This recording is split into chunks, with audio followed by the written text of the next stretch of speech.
හොඳම බඩුකාරයෝ කවදාවත් වෝල් එකේ කුණුහරුප කිව්වේ නැහැ. හොඳ මූණ පෙන්නලා ගේම ගහන එකෙන් කරා මිසක්.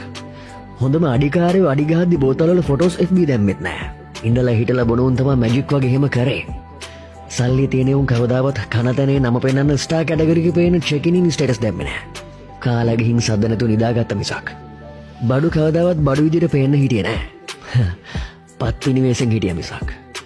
චණ්ඩි කවදාවත් Taman චණ්ඩි කියලා සමාජයට පෙන්වන්න උත්සාහ කරෙත් නැහැ. මෙලෝදයක් කරගන්න බැරි කටින් චණ්ඩි විතරයි කෑ ගහලා හිම වෙන්න හැදුවේ. ඩේලි පාටි බහිනේ උන් පාටි බැසම ලයිව් ආවේ නැහැ. වීඩියෝ කරෙත් නැහැ. Tamanගේ ආතල්ල ගනම් පාඩුවේ කැපුණා.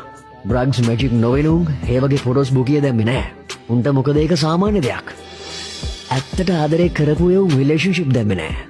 Tamanට ලැබෙන හැම තප්පරේම ළඟ ඉන්න කෙනෙක් ඉන්න නිසා Facebook කියලා කියන්නේ උන්ට වැඩක් නැති දෙයක්.